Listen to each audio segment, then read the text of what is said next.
wonderful talk on genital tuberculosis. For the next talk, let's welcome our Secretary General Foxy, Dr. Madhuri Patel, Madam. We are really honored to have your presence with us today, Madam. For this session, I request chairpersons, Dr. Professor Rangila Sinha, Madam, Dr. Professor Ranjana Mishra, Madam, Dr. Professor Pallavi Rai, Madam, please come on the dais.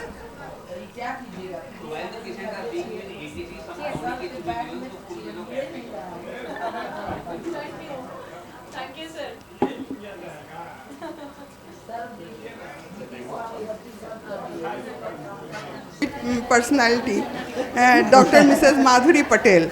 She is our General Secretary Foxy. She was Joint Secretary Foxy in 2009, Committee Member of FIGO Preterm Birth, Associate Editor Journal of Obstetrics and Gynecology of India, Honorary Clinical Associate Nusli Wadia Hospital, Parel, Mumbai, Honorary Consultant Police Hospital, Mumbai, Visiting Consultant St. Elizabeth Hospitals, Mumbai, a former Professor and HOD OBG ESIC PGI MSR MGMH, Mumbai. Hello. Former Associate Professor. Hello, yeah. Thank you so much for your nice and kind word. Respected Madam Rangila, Madam Ranjana and Dr. Pallavi and my sir here, Dr. Bharat Prasad and all my Abharani Sinha and everybody, Pradeep, Dr. Pradeep and Dr. J.B. Sharma and all my dear friends. Very good afternoon to all of you. At the outset, I would like to thank Dr. Jaideep Tang, Dr. Parul Kotawala, Dr. Neelam, Dr. Ranjana, Madam Rangila, and everybody, Sadhana, everybody for giving me this opportunity. I was told I was very keen to talk about the obstetric topic, but Dr. Neelam said, no, you talk about the HPV vaccine. So I have simplified what we have done in Foxy, the Foxy Good Clinical Practice Recommendation on HPV vaccination. So let us look back in the past. In 1983, that is around 41 years back, the German scientist Hararzul Hussein demonstrated that the cervical cancer is caused by papilloma viruses. So this epidemiologic study gave the researcher the clue and they started preparing the vaccines against the HPV. And we were very successful, and this is going to help us a lot in coming years, in future, to prevent the cervical cancer. So many of you are aware that HPV group of vaccines are about 150 to 200 related viruses, some of which are spread through vagina, anal route and oral sex. Nearly all sexually active people are infected with HPV within months to a few years of becoming sexually active. There are two types of viruses, low risk and high risk. The low risk are 6 and 11 and they are responsible for the genital warts. But the high risk, if you see 16, 18, 31, 32, 35 and so on, there are 12 viruses are classified so far the high risk, and they are responsible for the cancer of the cervix and the other cancer. So if you look at this chart, the cervical cancer is caused by HPV vaccine 100%. 70% of the vaginal cancer occurs because of the HPV infection, 43% vulvar cancer because of the HPV infection, 50% of penile cancer is because of the HPV infection, and 88% because of the anal cancer because of the HPV infection, and 13 to 56% oropharyngeal with HPV infection. So you can see so many, and the HPV infection is responsible for so many cancer, not only cervical but other cancer also.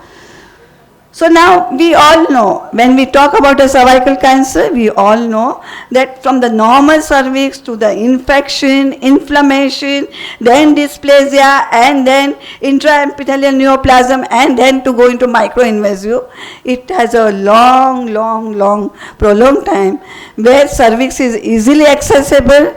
You can do the screening test and you can diagnose the precancerous condition of the patient, and you can treat in the preventive step, that is precancerous lesion, before they become a macroinvasive. So we have many tests, but all our patients are benefited by this screening test, and that's why our cancer, cervical cancer, is very high. Similarly, vaginal intraepithelial pneumonia or intraepithelial neoplasia, not treated vaginal cancer. So all these cancers, they have pre-invasive stage, and then microinvasion and the macroinvasive stage. So I want to stress upon that the cervix is the only one which gives a prolonged time for us to do the screening and treat them in the preventable stage. So global burden of cervical cancer by WHO has reported it is about 528,000 new cases are diagnosed every year, and 266,000 deaths occur annually.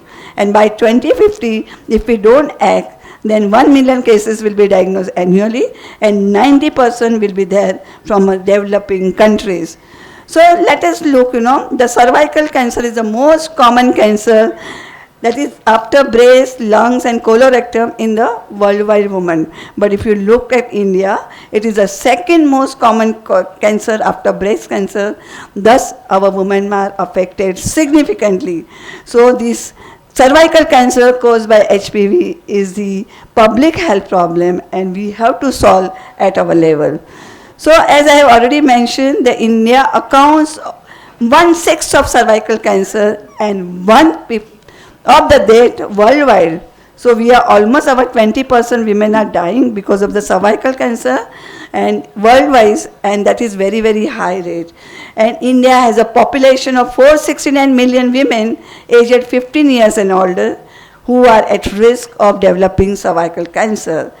Every year, almost 123,000 are diagnosed with cervical cancer in our country, and around 70,000 deaths occurs because of the cervical cancer annually in our country. So every woman, every 8 minutes, our woman is dying because of the cervical cancer. And we are still debating about the cervical vaccine? No. When the cervical vaccine came in 2009, I remember I was joint secretary to my mentor, Professor C.N. Purandare. We had so many, CMEs all over across India, and we were motivating, we were sensitizing our gynecologists for the HPV vaccine. But suddenly one incident occurred that one girl died, school-going girl died after HPV vaccination, and so it was taken aback. And now it is almost 15 years we are into it. We are convinced that we have to give HPV vaccination for prevention or primary prevention of cervical cancer. So it takes time. Sometimes some side effects, some complication occurs.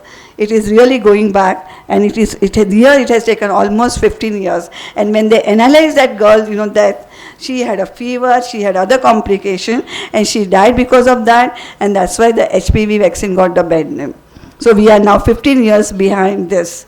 So now a global strategy for elimination of cervical cancer, all of you are aware, 90, 70, 90. So this is a WHO call to eradicate cancer cervix from the world by 2030. So what do you mean by 90?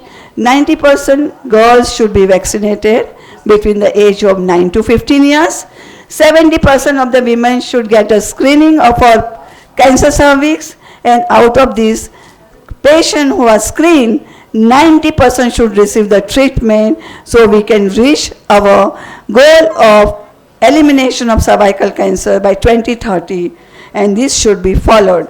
And the Tedros of the director of WHO in September 2018 has declared every country must introduce and scale up HPV screening for women between 30 and 49 years old and ensure after screening she gets the appropriate treatment.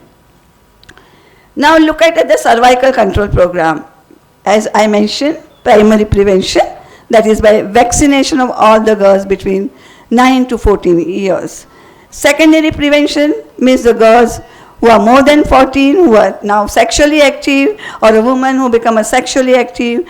There we can do secondary prevention by doing a screening test. And tertiary prevention, I will not say patient has already microinvasion of the cervical cancer, but still she has come to us in a curable stage, and therefore we can treat her, we can make free of cervical cancer. That is a tertiary prevention. And palliative care, once she goes into macroinvasive, we can't help it. It has spread, it has metastasized, so we have to give a palliative care, and we have to do not only counseling to the women, but also to the family to take care of this patient. So now with this, we had come out with the good clinical FOXY IGCOG good clinical practice recommendation. Why we say good clinical practice recommendation?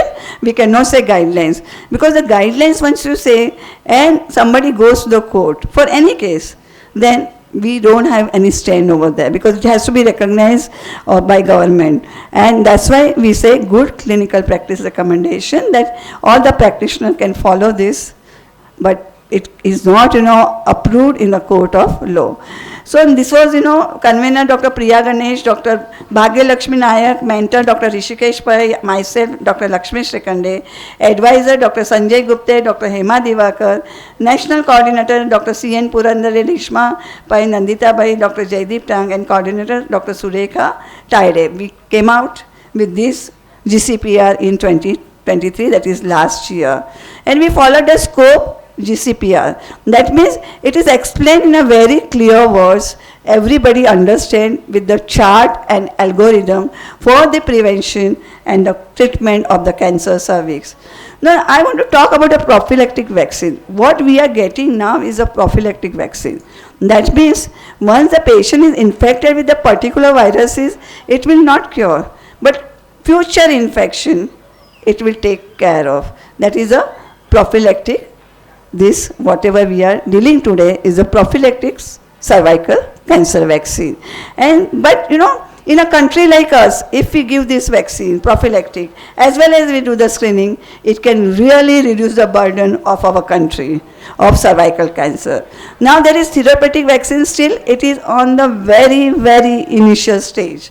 That is live vector based, peptide and protein based, nucleic acid based, whole cell vaccine. So this will have an effect that once the patient is infected, still they can cure it, treat it. That is in a pipeline, but it is in very, very initial stage, and which is going to take long time to have the therapeutic vaccine. So we will not talk about therapeutic vaccine. Today we are with the prophylactic vaccine. This vaccine is kept at the storage of 2 to 8 degrees centigrade. It should not be frozen, and as soon as you take out from the freeze, it should be inoculated. It should be injected. So what are the HPV vaccines available here? So bivalent Cervarix, that is by GSK, licensed for girls for 10 to 45 years. Quadrivalent by Gardasil by Merck, and licensed for girls between 9 to 45 years. Nonavalent, again by Gardasil, name is by Merck, licensed for girls 9 to 45 years. And quadrivalent, what is called as Cervarix by Serum Institute with Dr. I think J.B. Sharma, you are also part of this, in the AIMS Delhi, and this is for the girls and boys 9 to 26 years. So what the bivalent contains? It contains 16 and 18 type of virus, HPV virus. Why? Because 16 and 18 type of virus are the most important virus, and they give rise to cervical cancer in 85% of the cases. And rest of the cases are done by the other viruses. So the bivalent have a major chunk of 16 and 18. That means 85% are treated, but 15% are still not treated. You have to remember that. Then quadrivalent virus means what? 16, 18, 6 and 11. So again 6 and 11 for genital ward, low risk, and these are high risk. And now we have come out with nonavalent virus which contains 16, 18, 6, 11, 31, 33, 45, 52 and 55. So they have again identified that these are the other viruses are on this 15% are responsible for the cervical cancer. Still their own HPV viruses are there, they may be responsible for the cervical cancer. So what is the safety of this? It is very, very safe, as it is like, it is done from the HPV particles, not like a live or attenuated viruses. So side effects are minimum and you need not worry about that, and you can use with the concomitant other vaccination. Like DPT you want to give, you can give simultaneously, like how we give for the neonates and the infants, all together. Then similarly it can be given like that in a girl especially. There may be mild systemic, effect like fever, myalgia, arthalgia, injection site, some swelling you can get, and it can be safely given even in immunocompromised women. So, as I mentioned, co-administration is allowed. It is evidence-based says that you can give with other vaccination. So our primary target is girls between 9 to 14 years before they become sexually active, and after that we can give not as a primary prevention but along with the screening. Once they become a sexually active, we can do after that. So what we have to say, if the girls are covered, 80% of the girls are covered with this HPV vaccine, even the boys are covered from the spreading the infection to the women, as well as treating the other type of their cancer in the man. Now special situation can arise that you have given a HPV vaccine, patient was not knowing that she is pregnant. What to do now? She has taken in first trimester. Remember, this is not the indication for medical termination of pregnancy. You can counsel her that she can continue the pregnancy. Why? Because it is the HPV-like particles are used in this vaccine and not HPV live or attenuated vaccine it is. So she can continue the pregnancy. But the second dose should be given after the delivery. Lactating women they have not taken so far in our country, right, as a primary prevention. But this is the best period. Whatever preparation period is there, this is the best period to counsel our women that you take HPV vaccine. It does not interfere with the breastfeeding. So all the mothers, because majority of them are now institutional delivery, so majority women are there, the relatives are there, you can counsel them, you can give HPV vaccine. Similarly, we are giving anemia, parental anemia, iron also in a prophylactic, postpartum period. So there are so many things you can do during the postpartum period because she is with us. We can counsel, and for betterment of her and her family, she will definitely get convinced for the vaccination. Now what about the sexually assault survivor? When they come to us, you should give immediately first dose of this vaccine. And women with abnormal pap smear, they come to us. What to do? We should give HPV vaccine, provided she is counseled that this is not the therapeutic, this you will have to go for the screening process, whatever is there in a guidelines, she has to undergo the screening process. So that should be convinced to her very well. So primary group we know that is girls between 19 and 14 years and others, after the 14 years once they become a sexually active. So now let us look at the optimal dose. The scheduled dose is 9 to 14 years, 2 doses 6 months apart. 3 doses for above 15 to 26 years, 3 doses, 0, 1 to 2 months and 6 months. And 3 doses for older women till 45 years. Regular screening is required for these women as according to guidelines. There is also called as reduced dose of this vaccine, and WHO recommends alternate single dose, that is 1 or 2 doses between 9 to 14 years, 1 or 2 doses between 15 to 20 years, 2 doses for 21 years and above, and single dose schedule can be used for girls and boys aged 9 to 20 years. But still it is not approved by our government of India, so we have to stick to the optimal dose. And look at it, the boys and girls. The Serum Institute has come out, we give between 9 to 14 years, 2 doses, 0 in 6 months, and 15 to 16 years, 3 doses, 0, 2 and 6 months. As yesterday I mentioned in my inauguration speech, that we had an official meeting in 2021 when Dr. Shanta Kumari was president and I was secretary general. We had meeting in AIMS when Dr. Girija Wagh was AIMS HOD with Dr. Saraiya and Purandare sir. We could convince the official from the government that how important is HPV vaccine. And I'm very happy to share, 3 months back, the finance minister declared the HPV vaccine budget. And very soon we are going to get this HPV vaccine on the national immunization program.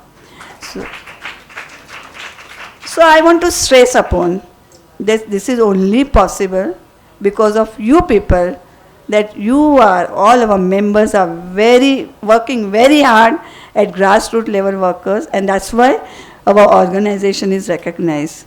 Remember one thing, each and every policy making of government, our FOXY always represents, and that is a big, big achievement. And now we are internationally also recognized that yes, there is something FOXY. As Dr. Modi ji has put us high on our map of world, similarly FOXY is also high on our map of all the gynecologies, and this is possible only because of you.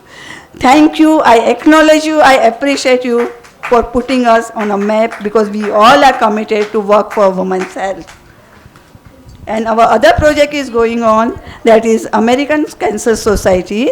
You must have been part of this program, that we have trained almost 15,000 gynecologists for HPV vaccine, and it is coming to the end in this next month, and they are very happy. The American Cancer Society came to the FOXY office and they saw how we are working, what project we are doing, because they are the donors. They have all right to see what we are doing, and they were very happy. They came 1 year back when we launched the project, and they were very happy. And now with our result, they are very, very happy. They are very keen to give the next donation. What you said, that I want to become, more part of it, and we may get more, the money to conduct this project. So I am really say that our effective HPV vaccination by counseling, strong recommendation is all it takes to save women from cervical cancer. Thank you once again for giving me this opportunity. Thank you, Dr. Madhuri Patel. Any question from the Yes, madam. audience? There is one Anything? question, madam. If the girl is vaccinated between 9 to 14 years, and at the age of 25, 26 years, if pap smear is done and that is HPV again positive, then again the vaccine should be given, yes or no?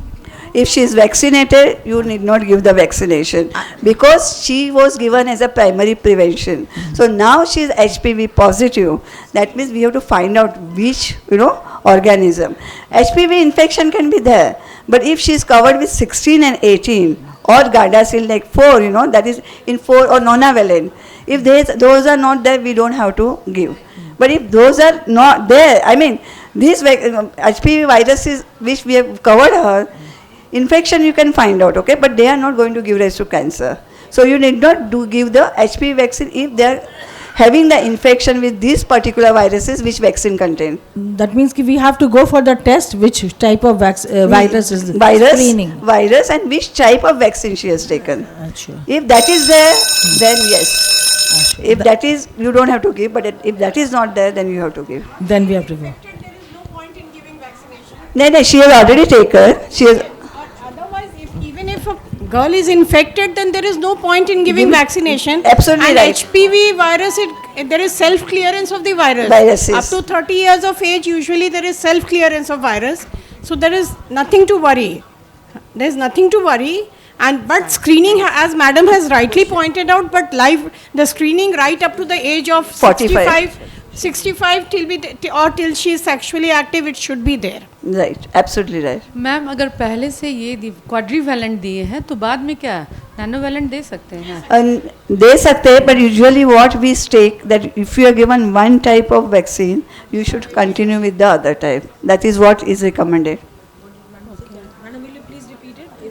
If you are given the first dose of 4 quadrivalent, then next dose also you should have a. Ma'am पूरा vaccination हो चुका है, क्वाड्रीवैलेंट दिए हैं, अब Gardasil जैसे 9 strain नहीं, जो वैक्सीन आपने पहले लिया है वही वैक्सीन दूसरा डोज लेना है. She is telling that the girl has taken quadrivalent, to whether again we have to give nanovalent, I think no. No. You have to stick to the same vaccination.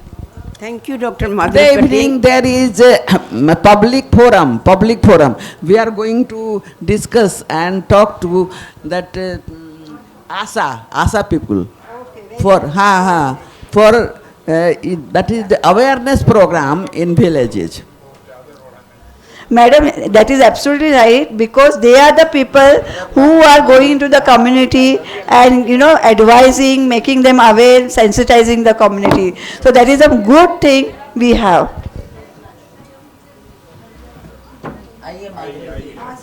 Thank you, Dr. Madhuri Patel, ma'am, for your very insightful and wonderful talk. It was truly fascinating. I request all chairperson to felicitate, ma'am.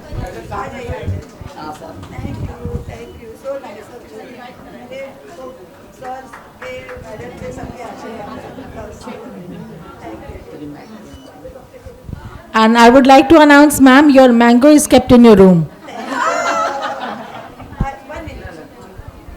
I'm really enjoying since yesterday the hospitality of the Muzaffarpur, and I'm really happy and I'm delighted that how much warm welcome and all the warm hospitalities we are having, and it is really a sweet city of the India, like sweet Tushi, sweet Lishi, and me, sweet Madhuri.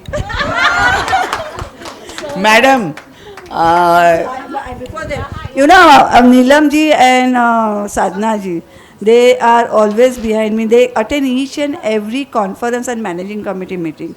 When are you coming to Muzaffarpur? I said, madam, I am going to come. And this is the day I came, I kept my promise, and you have to keep your promise.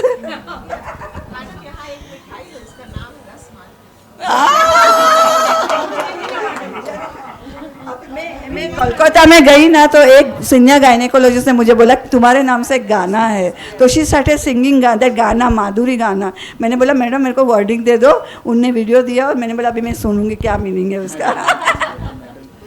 आप कुछ बोलिए. Madam हम यही बोल रहे हैं कि आपने दिया, you have given this CME and these 2 girls, they are very happy, they were very hopeful that you will come, and you have really come even in inauguration.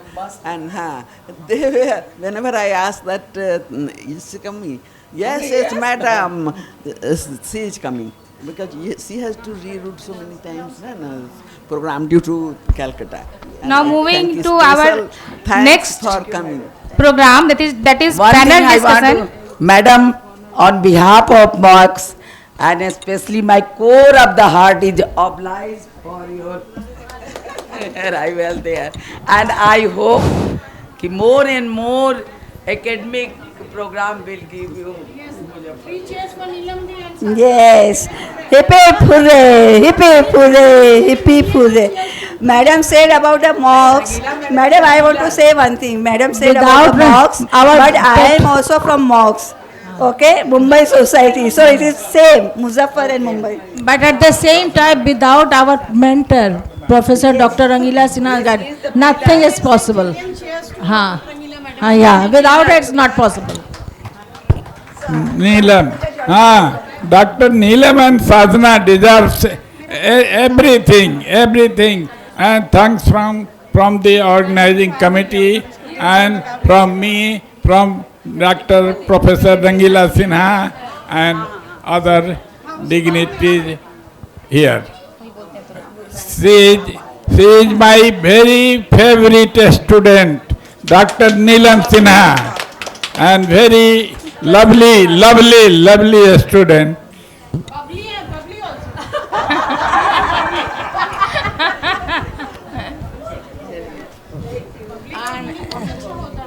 And there is one announcement, Dr. Jaideep Tang, our president, he is on the way from Darbhanga to Muzaffarpur. कुछ देर में यहाँ पहुँच जाएंगे. है madam? Panel. Now we have panel discussion on recurrent pregnancy loss. For the panel discussion, I invite moderator, my teacher, Dr. Abha Rani Sinha madam, co-moderator, Dr. Vibha Verma madam. I request all the panelists to come forward.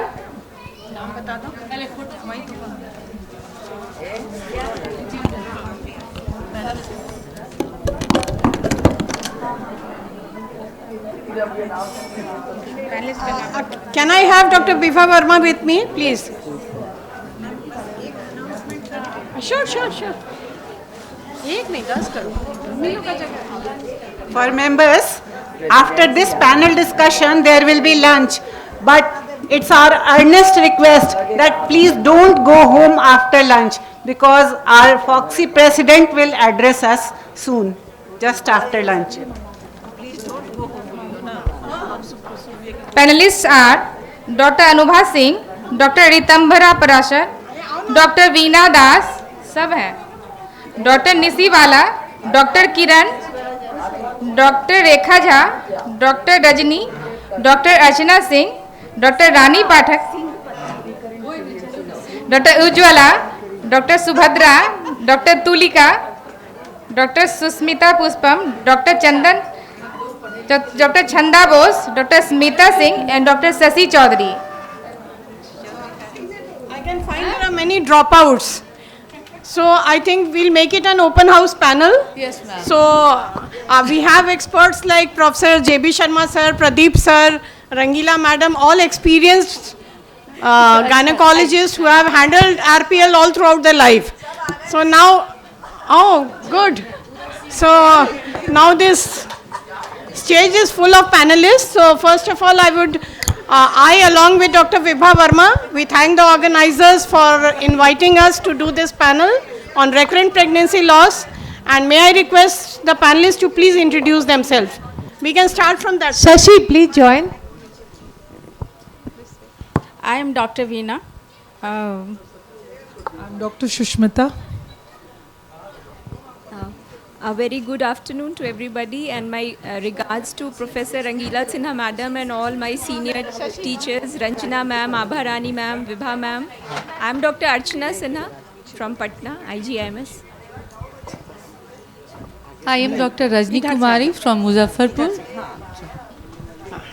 Love you all. I'm Dr. Smita Singh from Muzaffarpur.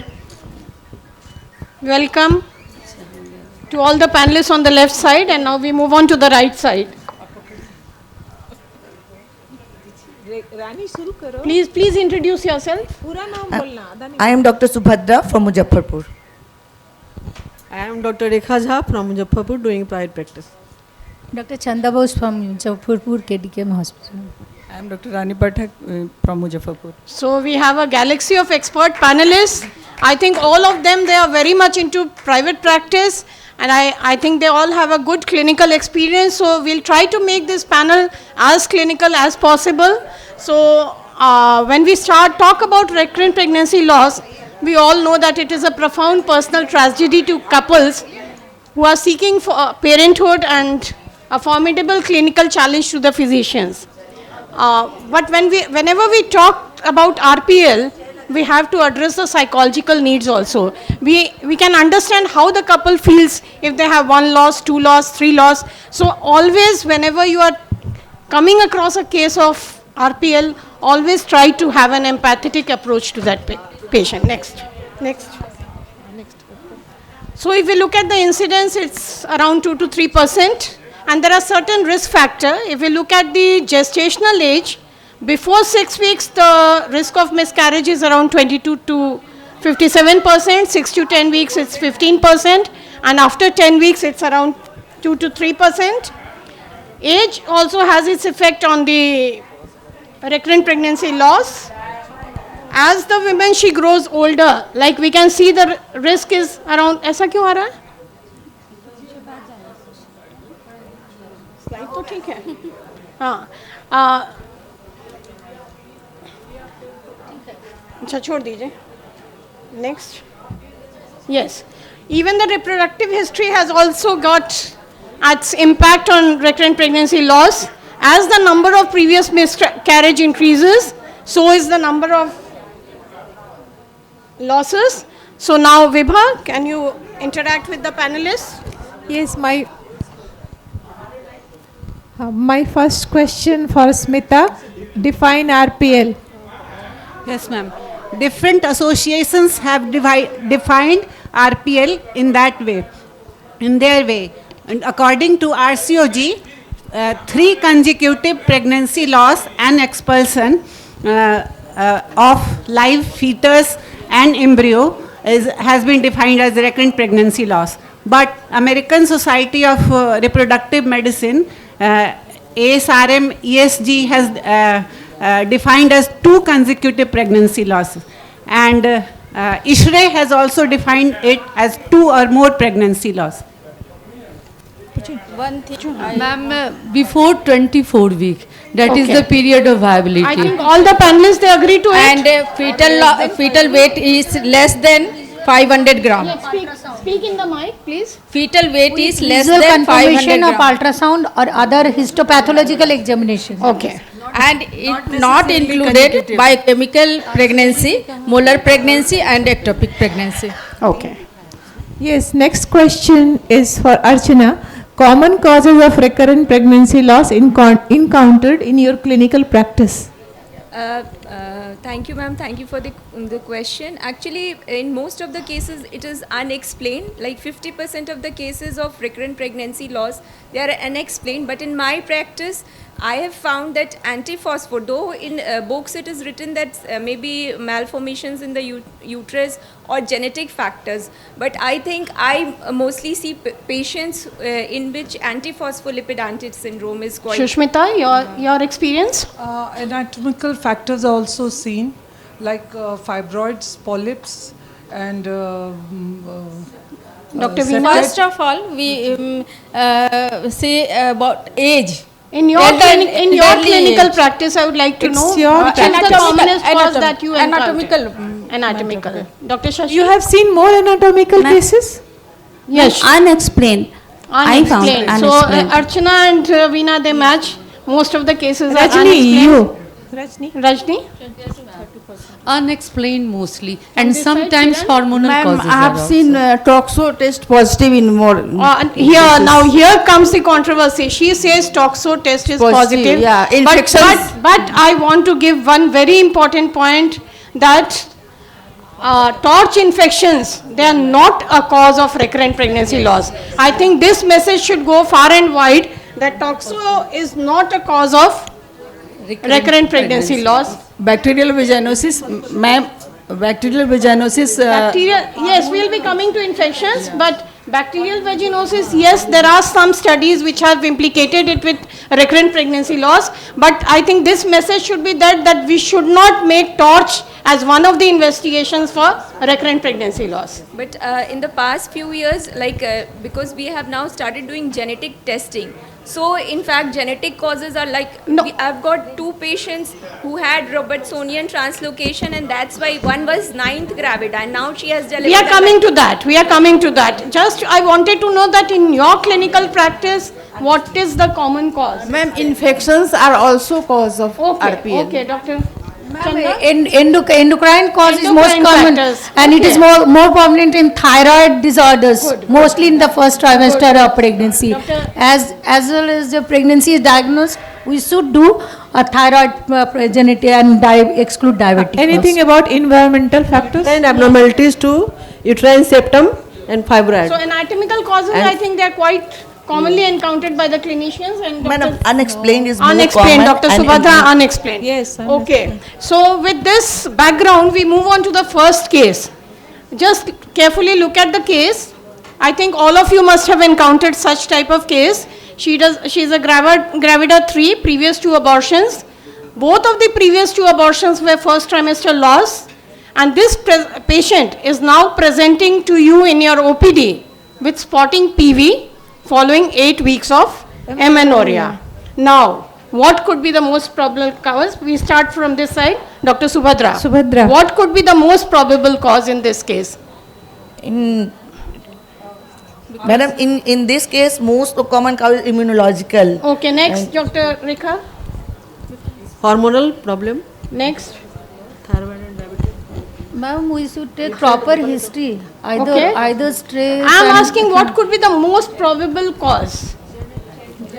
Genetic. So the majority they are telling genetic, but it's not always genetic. As somebody has rightly pointed out that in any case of even two first trimester loss, don't jump to the genetic cause. You have to take a thorough history. You have to do a physical examination. You have to do other causes also. And then only when all the other causes are ruled out, and then karyotyping, of course, you have to do. So let's move on. Like, what are the common chromosomal abnormalities encountered in RPL? What are the common abnormalities? Common most Trisomy. So these are the common abnormalities. fetal chromosomal Translocation and unbalanced Inversion, deletions, I think. Structural chromosomal defect.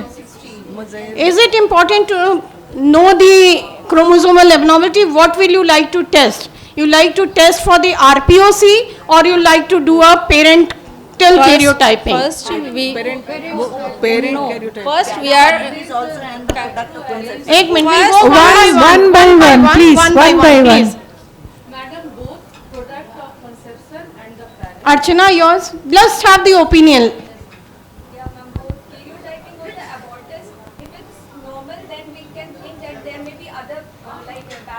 हरी का कुछ voltage का issue है.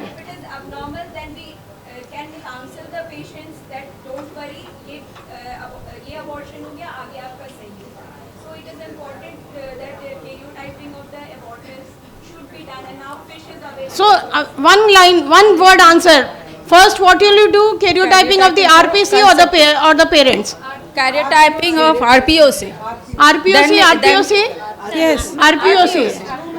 Then when it is abnormal, then we One answer. First step, first line of action. Karyotyping of RPOC or karyotyping of the parents? Parents. So the house is divided. Let's see what is the evidence and why we should go first for the karyotyping of the RPOC. So we know that most of the spontaneous miscarriages are due to chromosomal abnormalities. I think we all have agreed to it. And overall cytogenetic abnormalities including fetal aneuploidy or polyploidy, as Smita has said, this is found in about 50 to 70% of spontaneous abortions. But another very important point in counseling, when we are counseling such women, always give them a ray of hope. We tell them that look here, this time you are having a chromosomal abnormality, but it's not that every time, there may be sporadic cases of chromosomal abnormalities. So counseling is very important. You have to tell them that this is a physiological phenomena, and next time the patient may have a successful outcome. Next. I think something is happening to the.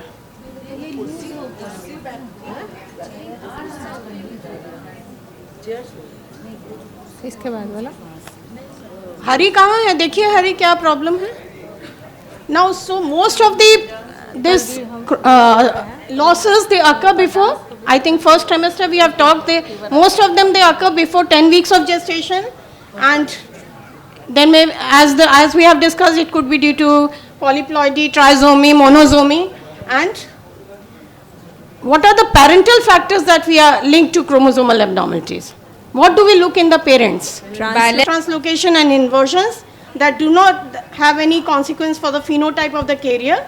But in pregnancy, there is a 50% risk with an unbalanced chromosomal abnormality that can result in miscarriage. So what we are looking is for balanced translocation in the So now coming back again to this case, Dr. Shushmita. Now this patient has come in your OPD, no theoretical discussion. What are you going to do with this patient? 8 weeks, previous 2 abortions, first trimester abortions, she has come with spotting PV. Now what are you going to do? We will do a workup, we'll do all the tests, Okay. hormonal tests. Okay. And we'll also Anything, the first thing that you like to do? cardiac Family history. Family history is most What I think all of us are doing, you put a TVS probe, see the viability of the fetus, because still we have not confirmed that it is a miscarriage. So you look for the viability of the fetus, and if the fetus is non-viable, what will be your next step, Dr. Veena? We send the concept for karyotyping. So you'll do a surgical evacuation. Again, whenever we are thinking of evacuation in such patients, it should not be a medical evacuation, it should be a surgical evacuation, and you should send the product of conceptus for karyotyping. Okay. So in this case, the lady had come with 8 weeks of pregnancy with intermittent spotting, TVS was done, and non-viable pregnancy was detected. She underwent surgical termination, and the POC was sent for karyotyping. Do you think karyotyping should be done, or we should go for other testing? So now